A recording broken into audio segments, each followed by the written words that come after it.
हरिहन्तानम् नमो सिद्धानं नमो आयर्याणम् नमो अध्यायानम् नमो लोये सवसानम्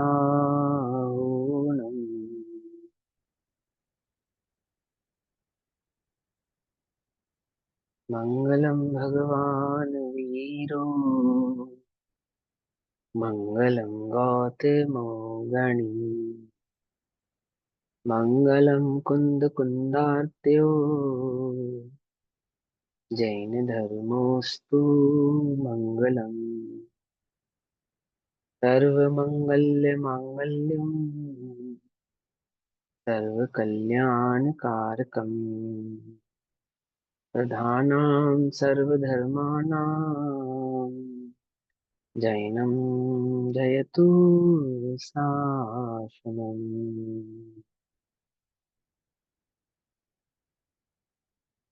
सर्वव्यापीकचेद्रूप रूपाय परात्मने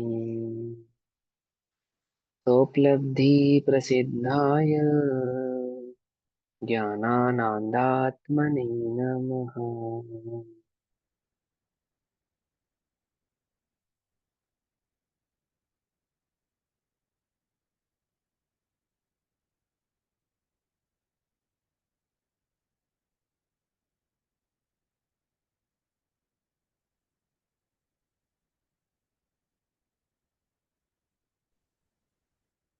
हमारी दोपहरकालीन कक्षा का विषय चल रहा है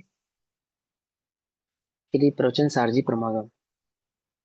श्री प्रवचन सारजी प्रमागम का स्वाध्याय हम सभी आचार्य अमृत चंद्र देव द्वारा रचित तत्व प्रदीपिका तथा आचार्य जयसेन देव द्वारा रचित तात्पर्य वृत्ति टीका के आधार से कर रहे हैं। भाव चल रहा है तीन महाअधिकारों में।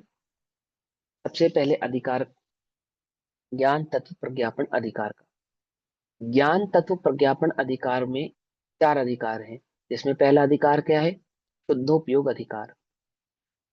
पहला अधिकार ही समस्त पूरे ग्रंथ का सार है, ठीक है ना। एक शुद्धोपयोग प्रकट करना ही हमारा उद्देश्य है। और वह शुद्धोपयोग क्यों प्रकट करना, क्यों उसको उद्देश्य भाव में रखा, तो वह समस्त भाव इस ग्रंथ के माध्यम से हमें समझाया जा रहा है। दूसरा अधिकार है ज्ञान अधिकार, जिसमें केवल ज्ञान स्वभाव की चर्चा की गई। अब तीसरा अधिकार है, इसका नाम है सुखाधिकार। सुखाधिकार की अभी तक लगभग 5 से 6 गाथाएं हम पढ़ चुके हैं और सभी गाथाओं में ज्ञान स्वभाव की ही चर्चा चल रही है। ऐसा कहकर आचार्य देव हमसे कहना चाहते हैं कि बिना ज्ञान के सुख भाव को जाना जा सकता नहीं है। अर्थात साधारण भाषा में कहें तो वास्तव में अनाकुल ज्ञान, ज्ञान की अनाकुलता ही सुख है। सुख इससे अलग और कोई बात नहीं है, इससे अलग और कोई चीज नहीं है, ज्ञान से अलग और कोई चीज नहीं है। कौन से ज्ञान से? अनाकुल ज्ञान से अलग और कोई चीज नहीं। उस सुख अधिकार के अंतर्गत स्वभाव को समझाते समय कि कौन सा ज्ञान दुख का कारण है और कौन सा ज्ञान सुख का कारण है, अर्थात कौन से ज्ञान का लक्षण तो अनाकुल भाव है और ज्ञान का कौन सा लक्षण आकुलता भाव है, यह भाव प्रत्यक्ष और परोक्ष के संदर्भ से हमको समझा रहे हैं। पेज नंबर 147, गाथा नंबर 58, 58 नंबर की गाथा। ठीक। भाव को हम सरल शब्दों में समझने की चेष्टा कर रहे हैं। आप लोग भी अपना थोड़ा उपयोग स्थिर करके इसको समझे। मैं गाथाओं को बहुत खींच नहीं रहा हूं, मैं चाहता हूं कि आप इसको सरलता से, इनके मर्म को, इसके भाव को विस्तार से अच्छे से समझ लें, है ना। विस्तार तो इतना है कि एक एक गाथा पे हम 3 3 5 5 8 8 घंटे भी प्रवचन कर सकते हैं, कक्षा ले सकते हैं, समझा सकते हैं। लेकिन बहुत विस्तार करने का लाभ नहीं है, है ना। लाभ किसमें है कि थोड़ा कहें और बहुत जाने, वह लाभपूर्ण बात होती है ना। तो वह लाभपूर्ण बात में अब 58 नंबर की गाथा चलती है, 58 नंबर की गाथा, जिसमें ये कहना चाहते हैं कि परोक्ष और प्रत्यक्ष के लक्षण बतलाते हैं। ज्ञान दो प्रकार का नहीं है, ज्ञान तो एक ही प्रकार का है। वह ज्ञान की प्रवृत्ति किस प्रकार से हो रही है, उस अपेक्षा से उसमें दो भेद पड़ते हैं, एक परोक्ष का और एक प्रत्यक्ष का। और कौन सा ज्ञान सुख का कारण है और कौन सा ज्ञान सुख का कारण नहीं है, वह भाव या परोक्ष और प्रत्यक्ष के भेद से हमको समझाया जा रहा है। क्या लक्षण है परोक्ष का और क्या लक्षण है प्रत्यक्ष का, ऐसा गाथा नंबर 58 में हमसे कहेंगे। क्या कहते हैं? जम पर दो विननाणम तम तु परोक्षम तिभणी दशमठ्ठेषु यदि केवलेन नादम अवधि जीवेण प्रत्यक्षम। आचार्य कुंद कुंद देव ने तो 2 लाइनों में अपनी बात कह दी बस, है ना। क्या कहा कि आचार्य कुंद कुंद देव कहते हैं, पर निमित्त से होता है जो पर पदार्थ संबंधी ज्ञान, है परोक्ष जो जीव मात्र के ज्ञात वही प्रत्यक्ष सुज्ञान। ठीक, 2 लाइनों में अपनी बात कह दी, बिल्कुल साधारण सी बात है। कितनी साधारण सी बात है कि वे कहते हैं कि जो ज्ञान पर में प्रवृत्ति करके ज्ञात होता है, अर्थात जानने का कार्य करता है, पर के आधार पर को आधार बनाकर जानने का कार्य करता है, वह ज्ञान परोक्ष ज्ञान कहलाता है। परोक्ष ज्ञान कहलाता है तात्पर्य कि वह ज्ञान पराधीन ज्ञान कहलाता है। और पराधीनता होने के कारण कैसा है कि आधीनता स्वयं में ही दुख रूप है। आधीनता स्वभाव से ही दुख रूप है।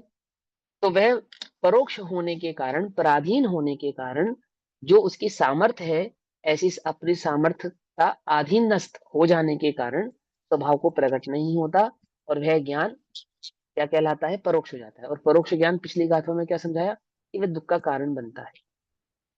क्या उसकी पराधीनता है? यह उसको टीका में आचार्य अमरचंद्र देव हमको समझाते हैं।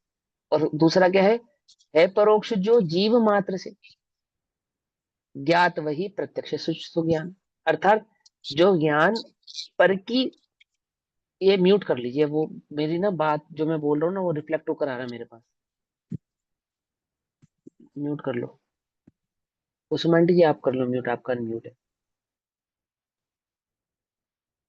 और जो ज्ञान पराधीन होकर नहीं जानता, फिर अनम्यूट हो गया।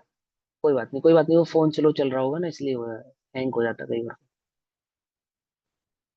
तो क्या कहते हैं कि जो ज्ञान पराधीन होकर नहीं जानता, अर्थात स्वभाव से ही जानता है, पर के अधीनस्थ हुए बिना अपने ज्ञान स्वभाव, अपने आत्मज्ञान भाव से ही जानता है, वह ज्ञान प्रत्यक्ष है, डायरेक्ट जानता है। और प्रत्यक्षता पराधीनता न होने के कारण, अपने आप में ही स्वाधीनता सुख का कारण होने से, और सर्व सामर्थ्य प्रकट हो जाने से, कैसा है? अनाकुलता लक्षण होने से सुख का कारण होती है, ऐसा समझाते हैं। अब इस भाव को 1000 वर्ष बाद, जो आचार्य कुंद कुंद देव ने कहा 2 लाइनों में, इस भाव को 1000 वर्ष बाद आचार्य अमरचंद्र देव और थोड़ा विस्तार भाव से समझाते हैं। क्यों? कि 1000 वर्षों में आगम के स्वाध्याय ना करने के कारण, या ठीक से स्वभाव को नहीं समझ पाने के कारण, या बुद्धि की कमजोरी के कारण, ये 2 लाइनों के भाव को, मर्म को समझने में असमर्थता होने लगी, है ना। तो 1000 वर्ष बाद आचार्य कुंद कुंद देव ने इन 2 लाइनों के मर्म को और अच्छे से खोलकर समझाया, थोड़ा विस्तृत करके समझाया। क्या विस्तार करके समझाया? कि वे कहते हैं तत्व प्रदीपिका टीका में 58 नंबर की गाथा पर, कि पर के द्वारा होने वाला जो पदार्थ संबंधी विज्ञान है, वह तो परोक्ष कहा गया है। जो इंद्रियों के निमित्त से होने वाला पर का ज्ञान है, पदार्थ का ज्ञान है, ऐसा वह ज्ञान क्या कहलाता है? परोक्ष कहलाता है। और यदि मात्र जीव के द्वारा ही जाना जाए, जिसमें इंद्रियों का निमित्त ना हो, जो सॉरी, इंद्रियों एक के मिनट, द्वारा ना पेज जाना जाए, नंबर 147 147 पेज नंबर, गाथा नंबर 58, प्रवचन सारजी ग्रंथ। ठीक है ना। मात्र जीव के द्वारा ही जाना जाए तो वह ज्ञान प्रत्यक्ष ज्ञान है। ठीक, ऐसा कहते हैं। अब टीका पढ़ेंगे, पेज नंबर 148, 148 नंबर का पेज है, गाथा नंबर 58 की टीका है। तभी थोड़ा सा उपयोग स्थिर करके समझना, है ना, ऐसा मत समझना हमें तब मालूम है। क्योंकि यहाँ जिन जिन विशेष भावों को आचार्य देव हमको इंगित करेंगे, इंडिकेशन देंगे, उनका विस्तार आगे जाकर खोलेंगे, वो और स्पष्ट करेंगे। तो वहां वो स्पष्टता हमें भली प्रकार से हो जाए, इसलिए हमें अपने उपयोग को यहाँ ध्यान से लगाकर इसको समझना चाहिए। थोड़ा क्लिष्ट लगे तो मुझसे पूछ लेना, पर ये क्लिष्ट नहीं है, बहुत सरल है। एक्चुअल में नहीं है। मैं ही इसको क्लिष्ट बना दूं तो बात अलग है क्या। पर ये भाव क्लिष्ट नहीं है, ये बिल्कुल सरल है। देखो क्या कहते हैं, क्लिष्ट समझ तो डिफिकल्ट है ना। यहाँ कहते हैं निमित्तता को प्राप्त, अर्थात निमित्त रूप बने हुए जो परद्रव्य भूत अंतकरण। अंतकरण का एक अर्थ मन भी होता है, अंतकरण माने मन। तो जानने में जो निमित्त बने हुए हैं, कौन बने हुए हैं जानने में निमित्त? ज्ञान तो मेरा स्वभाव है, और उस जानने में जो निमित्त बने हुए हैं, जो बीच में आ गए हैं कि हम तुम्हें बतलाएंगे, हम तुम्हें बतलाएंगे, हम तुम्हें बतलाएंगे। जैसे आंखें तो जानने का, देखने का काम करती हैं, लेकिन चश्मा लगा दिया कि चश्मे से देखो, चश्मे से देखो, चश्मे से देखो। अथवा हमारी आंखों की कमजोरी के कारण हम चश्मे से देख रहे हैं, तो बीच में चश्मा आ गया ना। तो चश्मा देखने का काम नहीं कर रहा, देखने का काम तो आंख ही कर रही है, लेकिन मीडियम कौन बन गया बीच में? चश्मा बन गया मीडियम। ठीक है ना। तो क्या कहते हैं कि जानना तो आत्मा का अपना ज्ञान है, अपना स्वभाव है, लेकिन इस जानने के बीच में जो क्या बनता है, बीच में मीडिएटर बन जाता है, उसको कहा निमित्त। जो निमित्त रूप से बने हुए, कौन कौन बना हुआ है निमित्त? मन बना हुआ है और पांच इंद्रियां बनी हुई है। पांच इंद्रियां और मन, ये दोनों क्या बने हुए हैं? ये निमित्त बने हुए हैं। किस चीज के निमित्त बने हुए हैं? कि हमारे थ्रू होकर जानो आप, जैसा हम बताएंगे वैसा जानो आप, है ना। तो क्या कहते हैं, पर द्रव्यभूत मन कर, अंतकरण का मतलब होता है मन और इंद्रियां, परोपदेश, और क्या क्या है? पर के उपदेश। पर के उपदेश से जानते हैं, पर कोई दूसरा हमें समझाता है तो हमारी समझ में आता है। अब जैसे मैं आपको समझा रहा हूँ फॉर एग्जाम्पल, मान लो मेरी मेरी कोई गलत मान्यता हो, और अपनी गलत मान्यता मैं आपको समझा दूं, तो आपकी मान्यता कैसी हो जाएगी? गलत हो जाएगी, क्योंकि आप मेरी मान्यता के आधार से समझ रहे हो। आई बात समझ में? नहीं समझ में, है ना। तो क्या कहते हैं, पर का उपदेश। फिर उपलब्धि, उपलब्धि का मतलब क्या होता है? जो हमारे को क्षयोक्षम प्रकट हुआ है ना, इसको उपलब्धि कहते हैं, लब्धि को ही उपलब्धि कहते हैं। तो क्षयोक्षम लब्धि को यहाँ पर उपलब्धि कहा है। पकड़ में ही बात। क्षयोक्षम लब्धि को यहाँ पे क्या कहते हैं? उपलब्धि। संस्कार, संस्कार का मतलब कि जो भी हमने अभी तक समझा सीखा, वो जो हमारा एक्सपीरियंस है, कुछ हम अपने एक्सपीरियंस से सीखते हैं, ठीक, या प्रकाश आदि। और फिर जानने के लिए क्या, जैसे आंखों को जानने के लिए रोशनी की आवश्यकता है, बिना रोशनी के नहीं जान सकते। यहाँ पे प्रकाश आदि क्यों काउंट किया मालूम? थोड़ा सा वैज्ञानिक बात है, थोड़ी सी। क्या है कि प्रकाश की दिशा बदल जाने से जो वस्तु दिखाई देती है, उसका आकार और प्रकार भी बदल जाता है, मालूम? प्रकाश के कारण वस्तु तो हो कुछ और, पर दिखाई दे कुछ और। ऐसा हो सकता है कि हाँ ऐसा होता है, इसलिए यहाँ पे प्रकाश आदि को काउंट किया। जो थोड़े से पढ़े लिखे होंगे, थोड़े से इंसान जिन्होंने थोड़ा फिजिक्स वगैरह पढ़ा होगा, वो इस बात को समझ सकते हैं कि क्या कहना चाहते हैं यहाँ पे प्रकाश आदि कहने का। सामान्यता तो आप इतना समझ लो कि जैसे बिना रोशनी के आप सामने रखी हुई वस्तु को नहीं देख सकते, तो आप प्रकाश का निमित्त भी चाहिए ना। सामान्यता तो बात इतनी है, लेकिन इसका जो विशेष भाव है वो यह है कि सामने तो रखी हो पेंसिल, लेकिन प्रकाश का एंगल बदल जाने से ये कुछ और दिखाई देने लगे। समझे या नहीं समझे? फॉर एग्जाम्पल, जैसे चमकती हुई रेत दूर से पानी दिखाई देने लगती है, तो किसका कमाल होता है? वो प्रकाश का कमाल होता है कि वो रोशनी उस एक पर्टिकुलर एरिया पर कुछ इस प्रकार से पड़ रही है कि वहां रेत पानी दिखाई दे रही है। अब रेत तो सारे से रेगिस्तान में है, लेकिन वो थोड़े से एरिया में ही क्यों पानी दिखाई दे रहा, बाकी एरिया में क्यों नहीं दिखाई दे रहा, है ना। तो वो प्रकाश का कमाल है, जिसके कारण ऐसा होता है।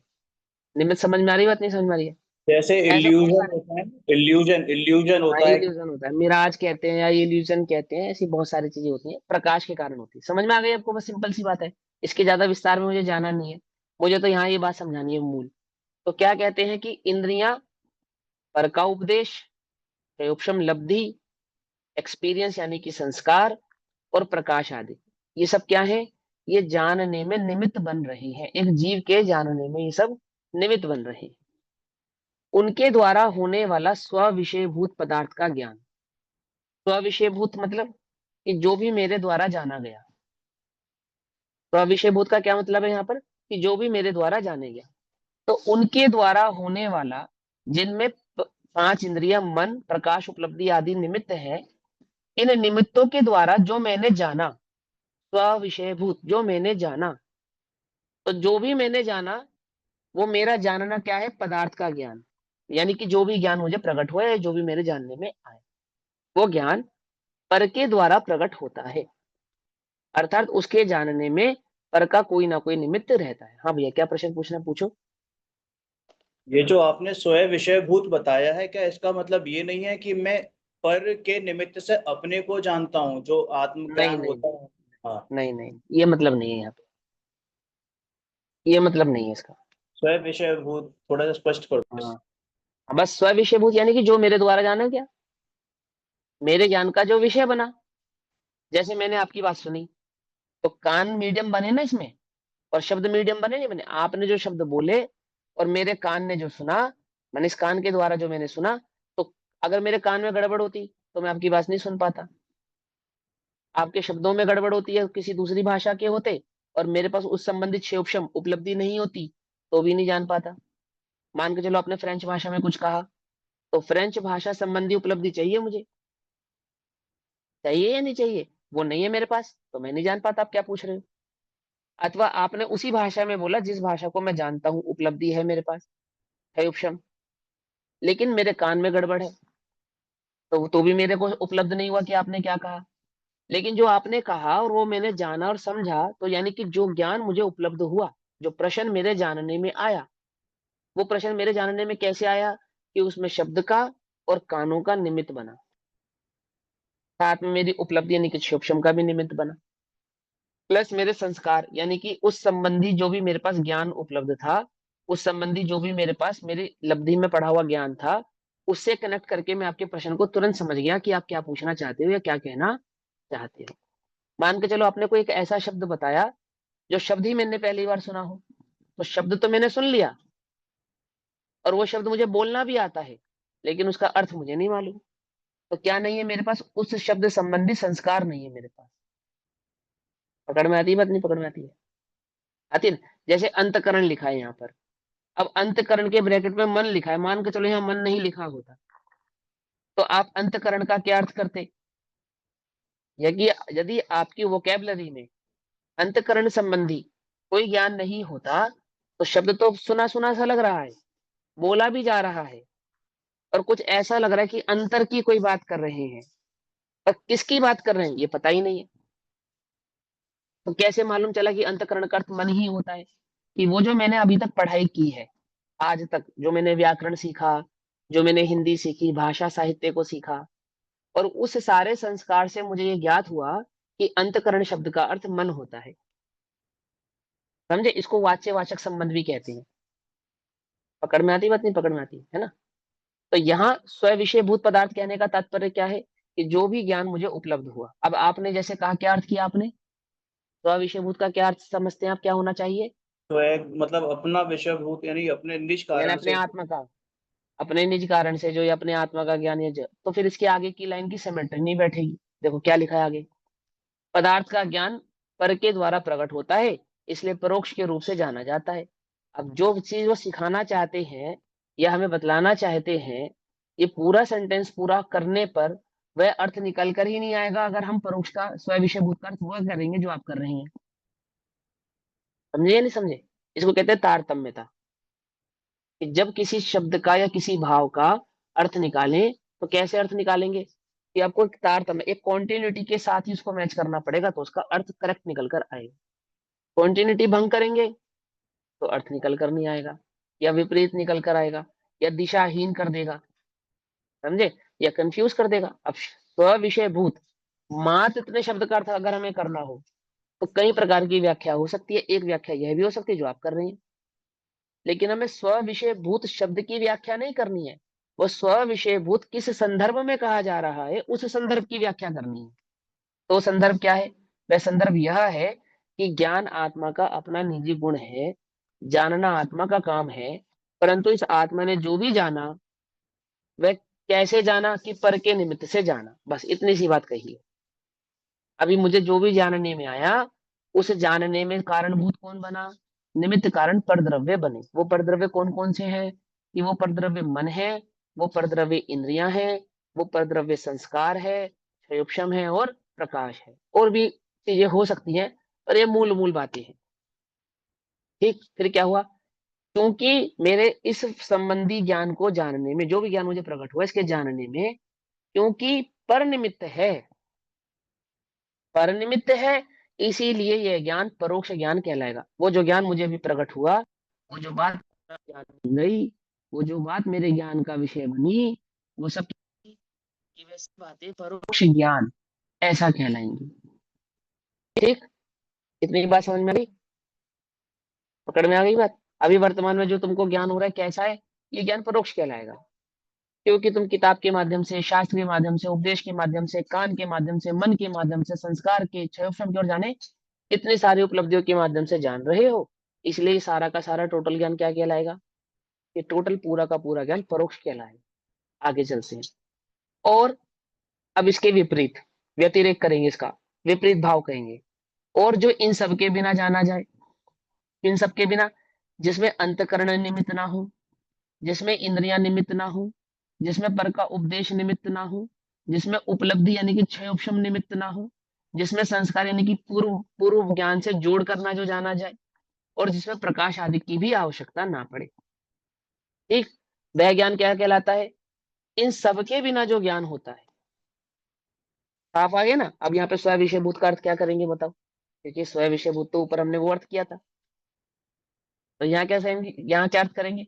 ये वही अर्थ है कि जो भी आपने जाना, कि कैसे जाना, इन सब के बिना जो आपने जाना, तो इन सब के बिना जो परद्रव्य की अपेक्षा रखे बिना, इन सब की अपेक्षा रखे बिना, एकमात्र जो डायरेक्ट अपने स्वभाव से अर्थात आत्म स्वभाव को ही करण रूप से, आधार रूप से, करण रूप से अर्थात आधार रूप से ग्रहण करके सर्वद्रव्य पर्यायों के समूह में एक समय ही व्याप्त होकर, अर्थात एक ही समय में समस्त द्रव्य गुण पर्यायों को एक ही समय में, प्रवर्तमान ज्ञान केवल आत्मा के ही द्वारा उत्पन्न होता है, इसीलिए प्रत्यक्ष के रूप में जाना जाता है। उस ज्ञान को प्रत्यक्ष ज्ञान कहते हैं, उस ज्ञान को प्रत्यक्ष के रूप में जाना जाता है। पकड़ में आई बात? क्या कहा इन्होंने? बहुत सिंपल है, क्या मुश्किल है? एक ज्ञान ऐसा है जिसमें इंद्रियों का, मन का, प्रकाश आदि का, सूक्ष्म का, पर के उपदेश का निमित्त है। एक ज्ञान ऐसा है जिनमें इनमें से किसी का भी निमित्त नहीं है। वो कैसे है? कि वो इन सब के बिना डायरेक्ट जानता है, और सिर्फ इतना ही नहीं, कि समस्त द्रव्य गुण पर्याय को एक ही समय में एक साथ जानता है। तो जो समस्त द्रव्य गुण पर्याय के स्वभाव को एक ही समय में एक साथ जानता है, डायरेक्ट आत्मा से जानता है, बिना इन सब की सहायता के जानता है, वह तो कहलाता है प्रत्यक्ष ज्ञान। और जो थोड़ा जानता है, क्रम से जानता है, और इन इन सारे परोक्षों के साथ जानता है, इन इन सारे भेदों के साथ जानता है, वह ज्ञान कहलाता है परोक्ष ज्ञान। इतनी बात हमने कही। आगे यहाँ इस गाथा में यह कहना चाहते हैं, क्या कहना चाहते हैं? कि सहज सुख का साधन भूत, सहज सुख का साधन भूत क्या समझाना चाहते हैं? हम यहाँ पर आपसे ये कहना चाहते हैं कि जो अनंत सुख का कारण है, क्योंकि अधिकार चल रहा है सुखाधिकार, है ना? और सुखाधिकार में क्या कहते हैं? सुख किसको कहते हैं? सुख कहते हैं सहजता को, जिसको प्राप्त करने के लिए, प्रकट करने के लिए कोई विशेष उपक्रम ना करना पड़े, विशेष मेहनत ना करना। और जो सहज ही उपलब्ध है, क्या है सहज ही उपलब्ध? कि मैं स्वयं ज्ञान स्वरूप होने से सहज ही अपने को उपलब्ध हूं। जो मैं नहीं हूं, या जो मेरे पास नहीं है, उसे उपलब्ध करने के लिए तो मुझे मेहनत करनी पड़ेगी। लेकिन जो मैं हूं और जो मेरे पास ऑलरेडी है, वो तो सहजता से ही मेरे पास है ना? नहीं है? तो क्या कहा? सहज सुख का साधन भूत, सहजता से सुख का जो साधन भूत है, कारण है। सहज सुख का जो कारण है, करण है, साधन भूत समझ रहे हो? साधन है, साधन है माने कारण है। ठीक, क्या है वह? कि वह तो ऐसा यही महाप्रत्यक्ष ज्ञान, प्रत्यक्ष ज्ञान के आगे एक शब्द और क्या जोड़ दिया? महा, महाप्रत्यक्ष है। थोड़ी उसकी विशेषता बतलाने के लिए उसको महाप्रत्यक्ष कह दिया। ठीक है ना? ज्ञान, अभिप्रेत, अभिप्रेत माने उपादेय, ठीक है ना। उपादेय का दूसरा अर्थ क्या कर दिया यहाँ पे, अभिप्रेत कह दिया। तो अभिप्रेत माना गया है अर्थात उपादेय कहा गया है। सिंपल है ना। अभिप्रेत का क्या अर्थ करेंगे, प्रेत माने भूत प्रेत पिशाच, और अभी माने जो अभी के अभी प्रकट हो जाए ऐसा प्रेत है। है, ऐसे ही अर्थ करेंगे ना, संधि करेंगे तो क्या अर्थ निकलेगा, ये अर्थ निकलेगा भैया, ऐसा प्रेत जो अभी के अभी प्रकट हो जाए, अभिप्रेत। अभिप्रेत माने उपाधि। तो कहते हैं कि सहज सुख का साधन भूत अर्थात सहज सुखी होने का जो कारण है, जो साधन है, वह तो यह महाप्रत्यक्ष ज्ञान अर्थात केवल ज्ञान ही है। ये महाप्रत्यक्ष इसलिए कहा क्योंकि प्रत्यक्ष तीन प्रकार का है ना। वहां पे अवधि भी प्रत्यक्ष है, बनपरे भी प्रत्यक्ष है, और केवल ज्ञान भी प्रत्यक्ष है। महाशब्द जोड़कर वहां ये क्या इंडिकेट करना चाहते हैं कि अवधि मनप्रिय महाप्रत्यक्ष नहीं है। महाप्रत्यक्ष तो ये केवल ज्ञान है जो जिसके जानने में कोई भी भाव बचा नहीं है, इसलिए इसकी महानता ही महा होगी, ठीक है ना।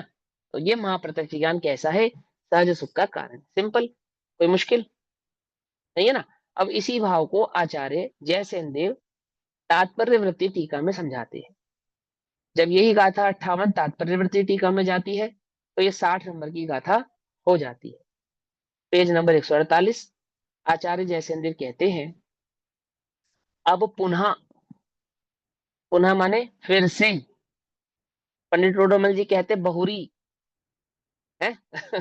अब पुनः अन्य प्रकार से प्रत्यक्ष तथा परोक्ष का लक्षण कहते हैं। अन्य प्रकार से मतलब पिछली गाथा में भी हमने तुमको प्रत्यक्ष और परोक्ष का स्वरूप समझाया था, और इस गाथा में भी प्रत्यक्ष और परोक्ष का स्वरूप समझा रहे हैं। जब हमने उस गाथा में, इससे पिछली गाथा में प्रत्यक्ष और परोक्ष समझाया था, तो वहां हमने तुमको यह अवग्रह आदि के क्रम समझाए थे कि क्रम से होता है वह परोक्ष, और जो अक्रम से होता है अर्थात युगपद होता है वह प्रत्यक्ष। और यहाँ क्या समझा रहे हैं कि यहाँ हम तुमको फिर से लगभग लगभग वही बात बतला रहे हैं, लेकिन थोड़े दूसरे तरीके से, कि जिसको जान जो ज्ञान अन्य की प्रवृत्ति, अन्य के निमित्त से परिवर्तन करे वह परोक्ष, और जो डायरेक्ट जाने वो प्रत्यक्ष। बस इतना थोड़ा सा विशेष तुमको बतला रहे हैं। क्यों बतला रहे हो आप इतना विशेष भी हमको, कि तुम छल ग्रहण करने में माहिर हो क्या। एक्सपर्ट हो, एक्सपर्ट, एक्सपर्टीज है हमारी किस चीज में, छल ग्रहण करने में, बात की कुछ का कुछ करने में, या बाल की खाल उतारने में हमारी क्या है, एक्सपर्टीज है। आप कहो कुछ और हम समझे कुछ, तो हम कहें कुछ, हम कहें खेत की और तुम समझो खलियान की, ऐसा होने से तो बेहतर है कि हम तुम्हें थोड़ा और विस्तार करके ये बात कह दें, ठीक है ना। तो क्या कहते हैं कि जो पर की सनिधि में, सनिधि मतलब जिसको सन्निकट कहा था, है ना, सन्निपात कहा था, अथवा इसको सानिध्य भी कहते हैं, इसको समीपता भी कहते हैं, है ना, निकटता भी कहते हैं। तो यहाँ इसको क्या कहा, सनिधि, कि जो पर की सनिधि में अर्थात पर के कारण, पर की समीपता के कारण, आई बात समझ में। एक समीपता का एक विकल्प मुझे आ रहा है, मैं तुमको एक बात और बताना चाहता हूँ, समझ लो। हालांकि आपको लगे कि ये प्रासंगिक नहीं है, पर वो प्रासंगिक कैसे है वो मैं आपको आगे जोड़ के समझा दूंगा। जैसे ज्ञान की चर्चा चल रही है ना, तो ज्ञान का ही एक दूसरा नाम उपयोग है। आत्मा के पास दो गुण है ना, एक ज्ञान और एक दर्शन। तो ज्ञान और दर्शन इन दोनों का नाम उपयोग भी है। क्यों है इन दोनों का नाम उपयोग, बाकी गुणों का नाम उपयोग क्यों नहीं है। इन दोनों गुणों को हम उपयोग ऐसा क्यों कहते हैं, बाकी गुणों को हम उपयोग क्यों नहीं कहते हैं। क्योंकि ये मेरा लक्षण है, ज्ञान और दर्शन ही जीव के लक्षण है, उपयोगो तो लक्षणम। उसे, तो उपयोग कहने का क्या तात्पर्य हुआ, ज्ञान और दर्शन लक्षणम भी तो कह सकते हैं डायरेक्ट, ज्ञान दर्शन लक्षणम। तो उपयोगो लक्षणम कहने में जो इनको जो नाम दिया आपने, उपयोग ऐसा नाम दिया, वो नाम क्यों दिया, किस कारण से दिया, अच्छा, बताओ यदि बताओ। ये दर्शन होते की हैं उपयोग, व्यापार में उपयोग उपयोग योग, होते हैं, योग व्यापार में और उपयोग होते हैं। एक अजीब। उपयोग एक एक जिस, करके।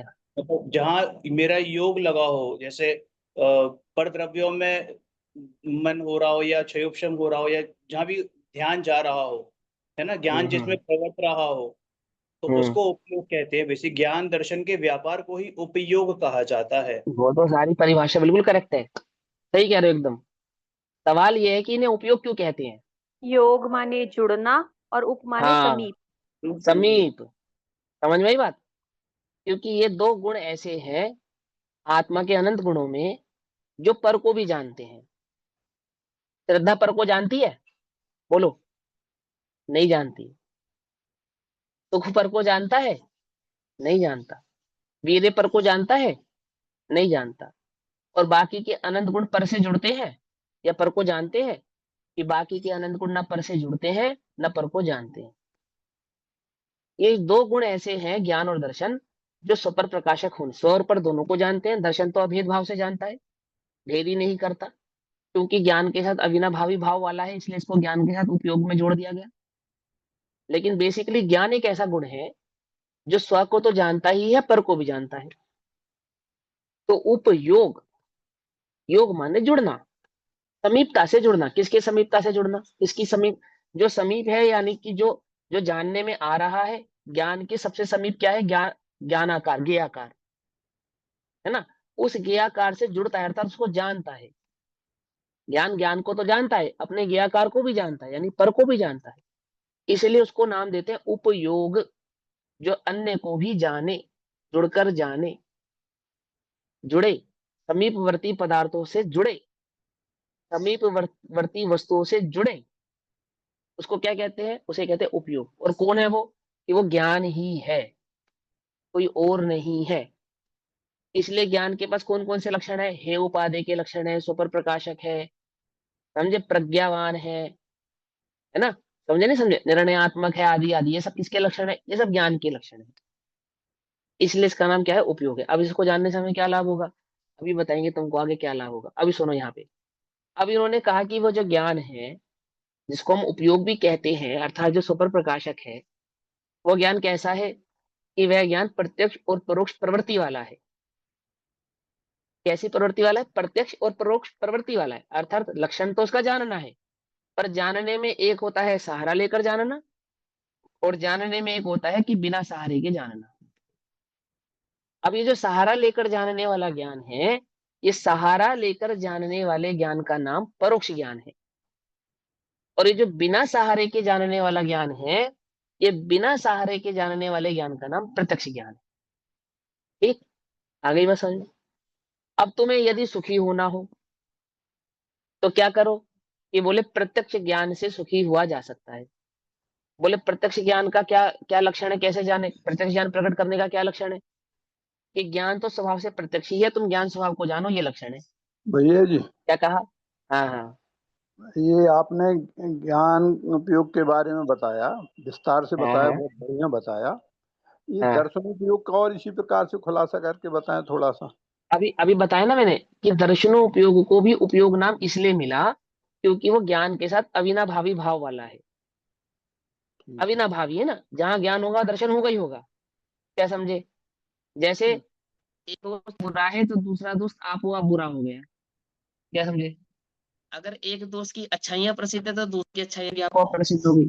फॉर एग्जाम्पल मियाँ बीवी, पति डॉक्टर है तो पत्नी क्या है? पति विधायक है तो पत्नी क्या है? पति पंडित है तो पत्नी क्या है? पंडित पति की पत्नी भी पंडिताइन कहलाती है। डॉक्टर की बीवी भी डॉक्टर कहलाती में है ना, प्रसिद्ध है ना। ऐसे ही वो उपयोग लक्षण वाले ज्ञान के साथ अविनाभावी जो दर्शन है, वह दर्शन भी उपयोग ही कहलाता है। एक बात, दूसरी बात, कि वह भी पर को देखता है, स्वपर के भेद से भले ही ना देखता हो, भले ही वहां स्वपर का भेद ना करता हो, लेकिन वह जो अस्तित्व ग्रहण करता है तो वह समस्त भावों का ही करता है, अर्थात समस्त भावों को जानने वाला होता है, वह स्व और पर दोनों का ही अस्तित्व ग्रहण करने वाला है। तो इसलिए भी उसका नाम उपयोग है। ऐसे बहुत सारे कारण है, बहुत सारे कारण बतलाने का ना यहाँ अवकाश है, ना आपको आवश्यकता है। जो इनको पीएचडी करनी हो, बहुत विशेष समझना हो, है ना, बहुत गहराई में उतरना हो, उनके लिए काम की चीज है, वो चर्चा कर लें। और जिन्हें आत्मकल्याण करना हो तो इतनी सी बात समझ लें। ठीक है ना। देखो क्या कहते भैया, हैं।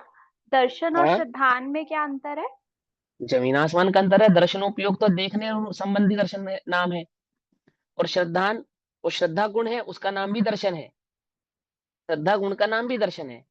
लेकिन वहां दर्शन श्रद्धा के संदर्भ में वहां पे श्रद्धा को प्रेजेंट करने वाली है कि ये मेरा ये श्रद्धान है कि मैं क्या हूं क्या नहीं हूं, ठीक है ना। और दर्शनोपयोग तो क्या है, वो सिर्फ सामान्य अवलोकन करने मात्र में है। अवलोकन माने जानना या देखना, दोनों का मतलब अवलोकन होता है, ठीक है ना। वो देखने के संदर्भ में है, एक दर्शन देखने के संदर्भ में, एक दर्शन श्रद्धा के संदर्भ में है। तो वो दर्शन श्रद्धा के संदर्भ में अलग है और दर्शनोपयोग वो देखने के संदर्भ में अलग है। अब जिनवाणी में जिस दर्शन की सबसे ज्यादा चर्चा हुई है वो श्रद्धा संबंधी दर्शन की हुई है। देखने संबंधी दर्शन की चर्चा ज्यादा नहीं हुई, क्यों? क्योंकि उसकी सारी चर्चा ज्ञानोपयोग में ही निहित हो जाती है। अब हम यहाँ पे ज्ञान अधिकार की चर्चा कर कर आए, तो केवल ज्ञान की चर्चा करी, केवल दर्शन तो बस साथ में बोल दिया, उसकी विशेष चर्चा तो नहीं की। और अब यहाँ प्रत्यक्ष ज्ञान और परोक्ष ज्ञान की चर्चा कर रहे हैं, लेकिन प्रत्यक्ष दर्शन और परोक्ष दर्शन की चर्चा नहीं कर रहे हैं। क्यों? तो ज्ञान की चर्चा में ही दर्शन की चर्चा निहित हो जाती है, उससे कुछ अलग विशेष चर्चा करने की उसकी आवश्यकता ही नहीं है, ठीक है ना। श्रद्धा की चर्चा भी नहीं कर रही है, क्यों नहीं कर रहे? श्रद्धा की चर्चा भी तो करनी चाहिए, चारित्र की चर्चा भी तो करनी चाहिए, करनी चाहिए नहीं करनी चाहिए? एक तो आगे करेंगे एक बात, दूसरी बात कि ज्ञान की स्थिरता का नाम ही चारित्र है, ज्ञान के श्रद्धान का नाम ही श्रद्धा है। श्रद्धा कुछ ज्ञान से अलग, चारित्र कुछ ज्ञान से विशेष है, ऐसा नहीं है। तथापि उनके भेद को भी समझाते हैं। किन कारणों से समझाते हैं? क्योंकि श्रद्धा निर्मल हो जाती है, चारित्र नहीं हो पाता। सम्यक दर्शन हो जाता है, परंतु सम्यक ज्ञान हो जाता है, परंतु केवल ज्ञान नहीं हो पाता। श्रद्धा में शायिकता आ जाती है, ज्ञान में शायिकपना नहीं आता, चारित्र में शायिकपना नहीं आता। तो इसलिए उनमें भेद करके भी बतलाते हैं, उनके रीजंस भी समझाते हैं, लेकिन वे अभेद भाव वाले हैं, यह भी हमें समझ में आना चाहिए।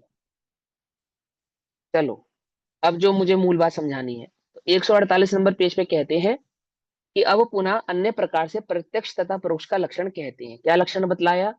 कि जो पर की सनिधि में, अर्थात जो पर के माध्यम से, सन्निकटता से, कारण है ना, विज्ञान, परिज्ञान, जितना भी जो कुछ भी ज्ञान, ये जो विज्ञान और परिज्ञान है, इसका सिंपल अर्थ क्या है यहाँ पर? जितना भी जो कुछ भी ज्ञान। पकड़ में ही बात। परिज्ञान क्यों कहा? भाई किसी को कम है, किसी को ज्यादा है। विज्ञान क्यों कहा? कि किसी किसी को थोड़ा अलग समझ में आता है, किसी को कुछ अलग समझ में आता है। यही भाव पढ़ के, यही कक्षा सुन के कोई कुछ समझेगा, कोई कुछ समझेगा, कोई ज्यादा समझेगा, कोई थोड़ा समझेगा। ऐसा है या नहीं है? है ना। तो उन्होंने क्या कहा कि पर की सनिधि में विज्ञान परिज्ञान, जितना भी जो कुछ भी ज्ञान। अब शब्दार्थ करोगे तो क्या निकलेगा? परिज्ञान का अर्थ संपूर्ण ज्ञान, परिज्ञान का अर्थ क्या है? संपूर्ण ज्ञान। तो परोक्ष ज्ञान वाले को संपूर्ण ज्ञान हो सकता है?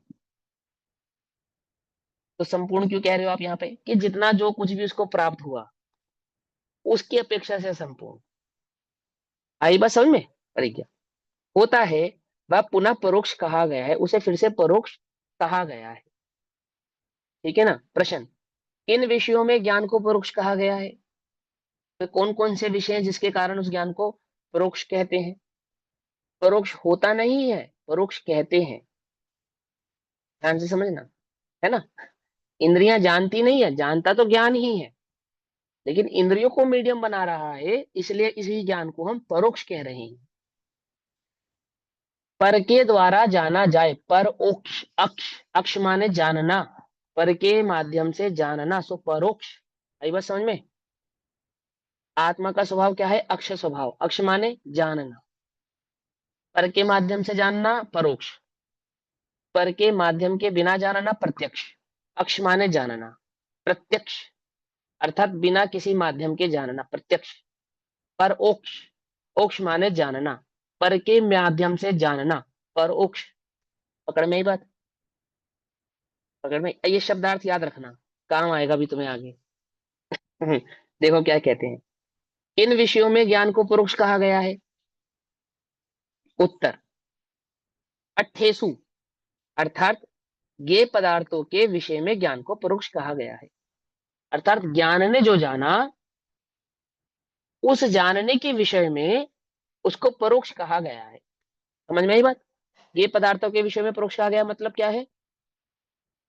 जो उस ज्ञान ने जाना, उसे जानने के विषय में उसे क्या कहा गया है? परोक्ष कहा गया है। भैया अर्थ आ गया किसका? स्व विषय भूत का अर्थ जैसे आचार्य देव ने इस प्रकार किया। ठीक, चलो अब आगे। यदि केवल असहाय अर्थात बिना किसी सहायता के, असहाय जैसे लोक में असहाय कहते हैं निर्दयहीन आदि आदि, ऐसा नहीं। असहाय है भैया, हम तो बड़े असहाय हो गए, ऐसा वाला असहाय नहीं। यहाँ असहाय क्या है? गुण है, असहाय गुण संपन्न आत्मा। ठीक है ना? अर्थात ऐसा ज्ञान जिसे किसी की सहायता की आवश्यकता नहीं है, असहाय या बिना किसी सहायता के ज्ञात होता है। यदि ज्ञान बिना किसी की सहायता के ज्ञात यानी जानने का कार्य करता है तो क्या होता है? किस कर्ता के द्वारा ज्ञात होता है? कौन है वो जो बिना किसी सहायता के जानता है? कौन है वो? कि वह जीव कर्ता के द्वारा ज्ञात होता है। वह जीव है, वह जीव का जो ज्ञान है वह कैसा है? कि बिना किसी सहायता के जानने वाला है। यदि वह बिना किसी सहायता के जानने वाला है तो उसको प्रत्यक्ष ज्ञान कहते हैं, तो उसे प्रत्यक्ष होता है। सिंपल अर्थ है इसका। अब इसका विस्तार कहते हैं। क्या कहते हैं विस्तार? इंद्रियां मन पर के उपदेश आलोक आदि बहिरंग निमित्त रूप होने से, यहाँ प्रकाश का अर्थ किया आलोक, यानी कि जो प्रकट था उस इंद्रियों के समक्ष जो प्रकट था, और उस प्रकट समक्ष प्रकट भावों को जिसको कहते हैं अ, इंद्रिय के प्रत्यक्ष को कहते हैं ना ये कल तो बताया था मैंने। हम व्यावहारिक प्रत्यक्ष। साम व्यवहारिक प्रत्यक्ष, साम व्यवहारिक, हाँ साम व्यवहारिक प्रत्यक्ष। ऐसे ही सूक्ष्म ज्ञान, भरोसा नहीं करना इसका, कभी भी धोखा दे सकता है ये। इसलिए उपाधि नहीं है। ठीक है। साम व्यवहारिक प्रत्यक्ष, ये जो साम व्यवहारिक प्रत्यक्ष भाव है ना, अर्थात जो इंद्रियों के प्रत्यक्ष है, अर्थात इंद्रिया जिसे जानने में समर्थ है, तो वहां तो उसको प्रकाशक कहा था, प्रकट या प्रकाश, और यहाँ पे कहा उसको आलोक।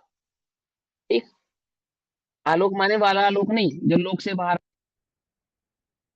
ठीक है, तो देखो क्या कहते हैं कि इंद्रियां मन पर के उपदेश आलोक आदि बहिरंग निमित्त रूप होने से, और उसी प्रकार ज्ञानावरणीय कर्म के क्षयोक्षम जनित अर्थ ग्रहण शक्ति रूप पदार्थों को, अर्थ माने पदार्थ ही भी होता है, यानी कि जो कुछ भी ज्ञान आपको ग्रहण हुआ, अर्थ ग्रहण शक्ति यानी जिसका जितना क्षयोक्षम है उसकी उतनी समझने की शक्ति, ग्रहण शक्ति रूप पदार्थों को जानने रूप उपलब्धि से, उपलब्धि से मतलब वो क्षयोक्षम लब्धि से, तथा अंतरंग कारणभूत पदार्थों के अवधारण रूप संस्कार से। ये जितने भी अर्थ है ना यहाँ पे आ रहे हैं ना, संस्कार से मतलब जो भी आपने जो कुछ भी इस जीवन में सीखा, उस सीखे हुए एक्सपीरियंस से जो आप वस्तु को समझ पा रहे हो या जान पा रहे हो।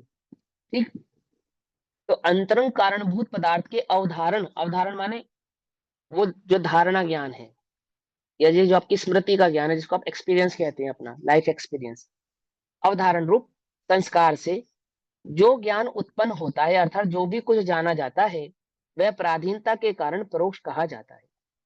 ठीक है, इससे क्या समझ में आता है? इससे एक बात और समझ में आती है कि केवल ज्ञान स्मृति के आधार से नहीं जानता है, ये भी समझ लो आप। जैसे क्षेपक्षम ज्ञान में स्मृति होती है ना, तो केवल ज्ञान में स्मृति की आवश्यकता नहीं होती है। जैसे किसी की स्मृति बहुत स्ट्रोंग है, बहुत जबरदस्त, तो हमें कितनी विस्मय बात लगती है, अरे जबकि वो कह रहे हैं अरे भैया ये तो दुख रूप है। क्या कह रहे हैं? ये तो परोक्ष है, दुख रूप है। स्मृति बहुत अच्छी होना कोई बहुत बढ़िया बात नहीं है, ये तो परोक्ष है। ठीक है, कुछ बात समझ आती है नहीं आती है? प्रत्यक्ष ज्ञान को स्मृति की आवश्यकता नहीं है, अर्थात वह प्रति समय में समस्त भावों को जान रहे हैं ना एक ही बार में, स्मृति की आवश्यकता नहीं है। भूतकाल भविष्य काल वर्तमान काल को याद रखने के लिए कोई जरूरत नहीं है, क्योंकि वह ज्ञान इतना निखट प्रत्यक्ष हुआ है कि वह भूतकाल संबंधी समस्त भावों को भी एक ही समय में वर्तमान काल सहित और भविष्य काल सहित जानने में समर्थ है। समझ में आती है बात? तो क्या कहते हैं कि पराधीनता के कारण परोक्ष कहा जाता है। आगे, और यदि जो जो लक्षण हमने हमने आपको ऊपर कहे पूर्वोक्त, इन समस्त लक्षणों से पर द्रव्य की अपेक्षा रहित, अर्थात पर की सहायता के बिना केवल मात्र शुद्ध बुद्ध एक स्वभाव वाले परमात्मा के सानिध्य से उत्पन्न होता है, अर्थात निज आत्मा के सानिध्य से उत्पन्न होता है। ठीक है ना। हम परमात्मा का क्या अर्थ करते हैं? जब हम कहते हैं आत्मा, परमात्मा और शुद्धात्मा, तो वहां परमात्मा में हम अरहंतों को और सिद्धों को लेते हैं? लेते नहीं लेते? और शुद्धात्मा में किसको लेते हैं? निज अपने को ज्ञान। लेते हैं। हाँ, और यहाँ परमात्मा में किसको लिया है उन्होंने? त्रिकाली ध्रुव कौन है वो? आत्मा। अपना ही आत्मा परमात्मा लिया ना। लिया या नहीं लिया? तो क्या नहीं होना? शब्द मलेच्छ नहीं होना। समझे? क्योंकि जब मैं जानूंगा तो किसके किसके सन्निकट शुद्ध बुद्ध होकर जो जानूंगा, केवल ज्ञान के निकट होकर मेरा जानना तो परोक्ष ही कहलाएगा। अपने आत्मा के निकट होकर जानना ही मेरा ज्ञान प्रत्यक्ष कहलाएगा। तो देखो यहाँ पे उन्होंने क्या कहा कि शुद्ध बुद्ध एक स्वभाव वाले परमात्मा के सानिध्य से उत्पन्न होता है, अर्थात निज आत्मा के सानिध्य से जो उत्पन्न होता है वह ज्ञान अक्ष नामक, अक्ष माने क्या समझाया था अभी आपको? इंद्रियां। जानने वाला। अरे, अक्ष माने जानने वाला। अक्ष इंद्रियों को भी कहते हैं, लेकिन अक्ष का अर्थ जानने वाला होता है। ठीक है ना। अक्ष नामक आत्मा को, अर्थात वो जानने वाला जो आत्मा है। समझे या नहीं समझे? इंद्रियों वाला आत्मा नहीं, अक्ष नामक आत्मा अर्थात जानने वाले आत्मा को प्रतीति अनुभव करके, उस जानन स्वरूप आत्मा का प्रतीति करके, जानन स्वरूप आत्मा का अनुभव करके क्या होता है? उत्पन्न होने वाला होने के कारण प्रत्यक्ष होता है, वह ज्ञान प्रत्यक्ष कहलाता है। अक्ष माने जानना, पर के माध्यम से जानना परोक्ष, निज के माध्यम से जानना प्रत्यक्ष। पकड़ में ही बात। क्या लिखा? अक्ष नामक आत्मा अर्थात वह जो जानन स्वरूप आत्मा है। आत्मा का लक्षण क्या बनाया उन्होंने यहाँ पर? जानन भाव वाला आत्मा। नहीं जानने वाला आत्मा आत्मा का लक्षण नहीं है, क्योंकि अपना ध्रुव तो नहीं जानता ना। जानने वाली तो पर्याय है।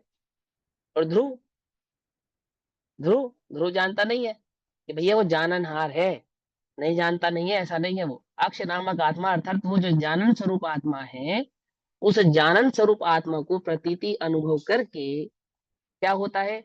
उत्पन्न होने वाला होने के कारण, अर्थात निज आत्मा के अनुभव के प्रकटता के कारण उत्पन्न होने वाला होने के कारण वह ज्ञान कहलाता है, प्रत्यक्ष होता है। ऐसा गाथा सूत्र का अभिप्राय है। ठीक इस प्रकार हे रूप इंद्रिय ज्ञान को कथन की मुख्यता से चार गाथाओं द्वारा तीसरा स्थल भी पूर्ण होता है। गाथा नंबर 58 या तात्पर्य वृत्ति के हिसाब से गाथा नंबर 60 में तीसरा स्थल किसका? सुख अधिकार का पूर्ण होता है। क्या कहकर? कि जो हे रूप है वह इंद्रिय ज्ञान है, और जो उपादेय रूप है वह अतीन्द्रिय ज्ञान अर्थात केवल ज्ञान है, ऐसा कहते हैं। अब इसी प्रत्यक्ष ज्ञान को परमार्थिक सुख रूप बतलाते हैं। अब सुखाधिकार में जाके अब थोड़ी सुख की बात यहाँ पर आएगी, वो भी ज्ञान के बिना नहीं आएगी, वो भी ज्ञान के बिना नहीं आएगी। क्या कहते हैं? पेज नंबर 149, 149 नंबर के पेज पर 59 नंबर की गाथा में कहते हैं कि अब इसी प्रत्यक्ष ज्ञान को, कौन सा प्रत्यक्ष ज्ञान? जो निज आत्मा के अनुभव वेदन के माध्यम से प्रकट हुआ है या प्रवर्त रहा है, ऐसा जो ज्ञान है वह ज्ञान प्रत्यक्ष ज्ञान है। और वह प्रत्यक्ष ज्ञान ही वास्तव में परमार्थिक सुख रूप बतलाते हैं। वह परमार्थिक सुख का कारण है, परमार्थिक सुख को देने वाला है, परम प्रयोजनवान सुख को देने वाला है। ठीक। क्या कहते हैं? जादम सयम समतम नाणमणम मत्थ वित्थणम विमलम रहिदम तु ओगहादिहम सोहम ति इंगित्यम बणियम स्वयं हुआ अरु सब में विस्तृत। स्वयं हुआ अर्थात तो जो स्वयंभू है, बिना किसी सहायता के है, ऐसा।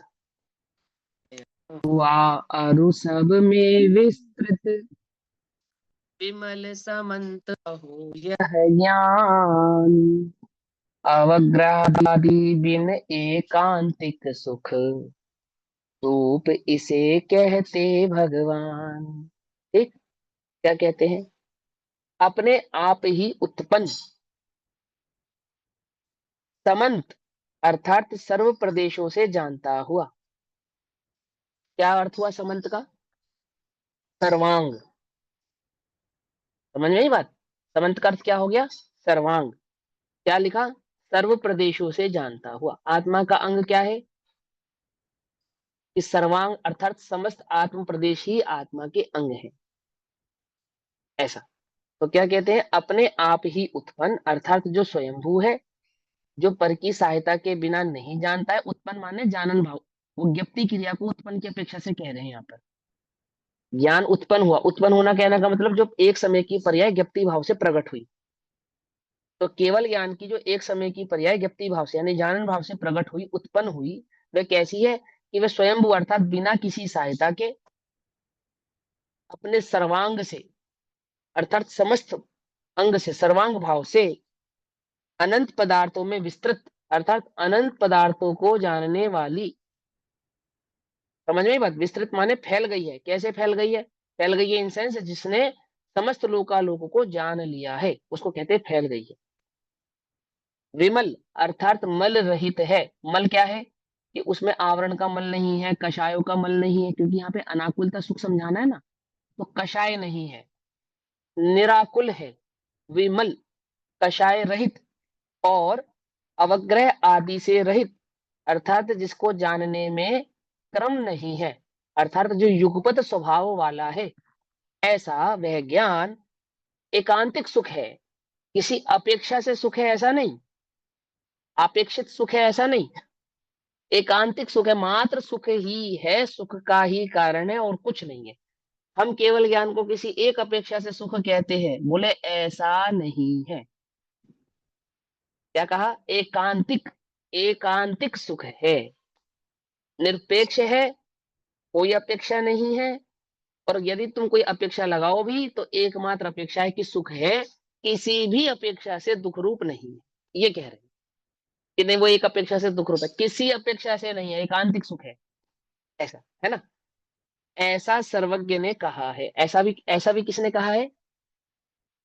कि ऐसा सर्वज्ञ ने कहा है। आप सर्वज्ञ की बात से हम इस बात को बिल्कुल डेफिनेटली कहते हैं कि वह एकांतिक सुख भाव वाला है। ऐसा भाई आपने ततौ अभी न यहाँ तत् परमार्थ सौख्यम। हाँ आपने यहाँ स्वयंभू शब्द इस्तेमाल किया, इसमें और स्वयं हाँ, सिद्ध भी आता है कई जगह। इन दोनों में क्या अंतर है? कोई अंतर है? स्वयं सिद्ध वो और स्वयं। एक पर्याय की अपेक्षा से कहते हैं स्वयं सिद्ध, है ना। एक अनादि अनंत भाव ध्रुव की अपेक्षा से कहते हैं स्वयंभू, यानी स्वयं से होना, और स्वयं सिद्ध यानी कि जो स्वयं से ही प्रकट है, प्रसिद्ध है। देखो मुझे तो कोई, मैं पर्सनल अपनी बात बताऊं, व्याकरण की अपेक्षा से तो मुझे कोई बहुत विशेष अर्थ उसमें समझ में नहीं आता, लेकिन हाँ कहीं कहीं पर उसमें अर्थ है, भेद किया है, कई कई लोगों ने उसमें भेद किया है। शायद दादा की भी किसी पुस्तक में, या उज्ज्वला बहन श्री की किसी पुस्तक में भी वो अर्थ है उसका, स्वयंभू और स्वयं सिद्धता का कहीं एक उन्होंने अर्थ किया है। पर वो बहुत उलझने वाली बात नहीं है, वो व्याकरण का विशेष है। वास्तव में स्वयं भू कहो चाहे स्वयं सिद्ध कहो, तो कोई बहुत विशेष अर्थ नहीं है उसका। हाँ, एक होने की अपेक्षा से, प्रकट होने की अपेक्षा से, और एक त्रिकाली की अपेक्षा से, ऐसा स्वयंभू और स्वयं सिद्ध, ऐसे दो भेद किए जाते हैं, यानी एक पर्याय अपेक्षा से और एक ध्रुव अपेक्षा से। लेकिन कोई खास भेद है नहीं। कहीं आपको पढ़ने में मिले तो जैसा वहां बतलाया गया हो वैसा जान लेना, ठीक है ना। हाँ, तो अब यहाँ क्या कहते हैं? ऐसा सर्वज्ञ देव ने कहा है। अब 150 नंबर का पेज, ठीक है। स्वयं उत्पन्न होने से, है ना, वह एक समय की पर्याय स्वयंभू होने से। स्वयंभू होने से अर्थात जो पिछली गाथा में कहा था, कर्म के उदय यानी क्षोभम की जरूरत नहीं है, पांच इंद्रियों की जरूरत नहीं है, मन की भी जरूरत नहीं है, प्रकाश आदि की भी जरूरत नहीं है, स्मृति की भी आवश्यकता नहीं है, मतलब किसी की आवश्यकता नहीं है। और जो हुआ फिर भी हुआ ना बिना किसी आवश्यकता के, स्वयंभू हुआ। तो स्वयं उत्पन्न होने से, समन्त होने से अर्थात सर्वांग में होने से। आंखें तो क्या है कि आंख से ही जान पाओगे, देख पाओगे, कान से ही सुन पाओगे, लेकिन ये ज्ञान कैसा है कि जो सर्वांग से देखता और जानता है। किसी निश्चित प्रदेशों से जानता और देखता हो ऐसा नहीं है, है ना। समस्त भावों से, समस्त प्रदेशों से जो इस लोकालोकों को जानता और देखता है। समन्त होने से, अनंत पदार्थों में विस्तृत होने से, अर्थात कोई भी पदार्थ छूट गया हो ऐसा उस ज्ञान में नहीं है।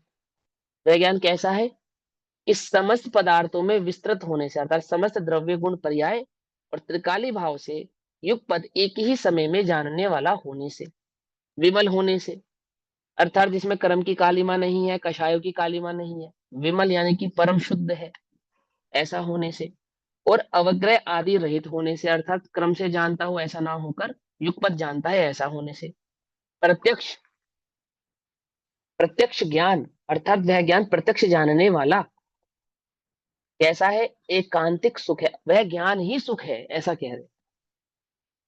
वह प्रत्यक्ष ज्ञान ही सुख है और वह अलग से सुख कुछ नहीं है। आती है बात समझ में? ये बड़े ध्यान से समझना। अनुभूति के काल में सुख पे दृष्टि जाने से उपयोग बाहर आ जाता है। अरे सुख तो ज्ञान को ही कहते हैं, अनुभूति के काल में ज्ञान पे दृष्टि जाने से उपयोग बाहर कैसे आ जाएगा? समझना ध्यान से। वो वहां जो बात कही उसका हमने क्या अर्थ निकाला, वो बड़ी सावधानी से हमें समझना होगा, ठीक है ना? बहुत सावधानी से समझना होगा। वस्तु स्वरूप बड़ा सिंपल है, हम अपनी डेढ़ अकल लगा के उसको थोड़ा मुश्किल कर दे तो बात अलग है ना? डेढ़ अकल समझते हो? डेढ़ अकल है मैंने एक दूसरे की आधी अपनी।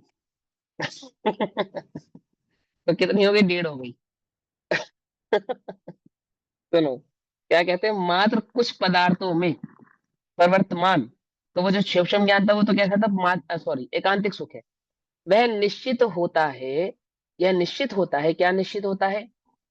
क्योंकि एकमात्र अनाकुलता ही सुख का लक्षण है। ये सारे विशेषणों से, जो हमने 5 विशेषण यहाँ गिनाए, इन 5 विशेषणों से यह निश्चित होता है कि ज्ञान में जो अनाकुलित भाव है, अर्थात कोई आकुलता नहीं है, वही सुख कहलाती है। इस जीव, ये जीव स्वभाव से ही जानने स्वभाव वाला होने से जानना चाहता है, जानना चाहता है ना, और जानना ही इसके लिए सुख का कारण है। क्यों?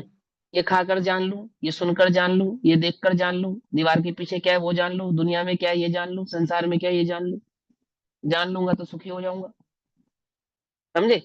तो कहते हैं कि जानना, लेकिन अगर वो आकुलता रहित हो जाए, तो बोले जानने की आकुलता क्या है? कि आकुलता यह है कि कुछ जान पाया कुछ नहीं जान पाया, ये आकुलता है। दूसरी आकुलता क्या है? कि जानने के लिए पर के सहारे की आवश्यकता पड़ी। जब एक इंद्रिय आदि में गया तो अन्य इंद्रिया नहीं मिली, दो इंद्रिय में गया तो अन्य इंद्रिया नहीं मिली, और कदाचित संज्ञा पंच इंद्रिय भी हो गया, तो इंद्रियां जितना जान पाती थी उतना ही जान पाया, उससे अधिक नहीं जान पाया। एक आकुलता ये हो गई।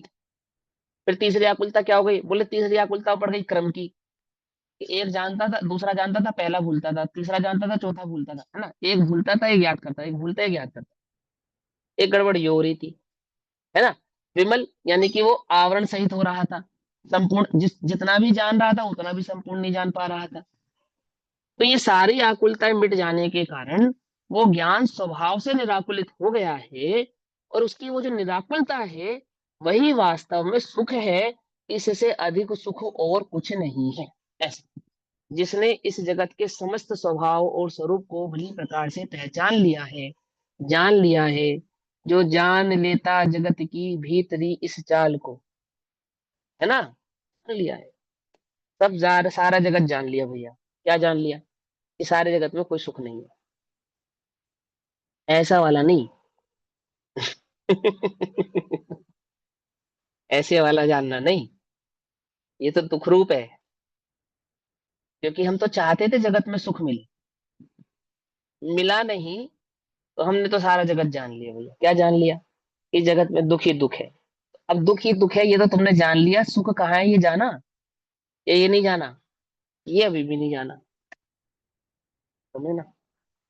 और जिसने सुख के स्वभाव को जान लिया, साधन को जान लिया, सुख को जान लिया, उसने मालूम क्या जाना? सच्ची बात बताऊं, उसने ये जाना कि जगत में कहीं दुख नहीं है, दुख तो मेरा अज्ञान था। क्या कहा? आई समझ में? वीतरागता किसे कहते हैं? वो द्वेष भाव है जब हम ये कहते हैं कि जगत में दुख है। कि कैसी बात करते हो भैया, 12 भावना में ये सारा जगत निसार है, असार है, आदि आदि भावना नहीं भाते, धर्म नहीं है वो। अरे भाई वो तुझे उपयोग बाहर से छुड़ाने के लिए कहते हैं, वो वीतरागता नहीं है, समझना, उल्टा नहीं पकड़ना। वीतरागता का लक्षण तो सुख लक्षण है, राग द्वेष रहित लक्षण है, निर्दोष लक्षण है। इस सारे जगत में कहीं दुख का कारण ही नहीं है, ऐसा उसने जाना। यही उसके सुख का कारण है। क्या? सारे द्रव्यों के समूह के विशेषण को, भावों को, भली प्रकार से स्वभाव को जानने के बाद क्या जाना? जगत में दुख का कोई कारण ही नहीं। एक अज्ञान ही सही में दुखी हो रहा था, अज्ञान दूर हुआ तो क्या हो गया? ज्ञान निराकुल हो गया। बोले यही सुख है। पकड़ में आ रही है बात? नहीं पकड़ में आ रही है? सुख इससे अलग कुछ नहीं है कि प्राप्ति हुई तो सुख हुआ ना।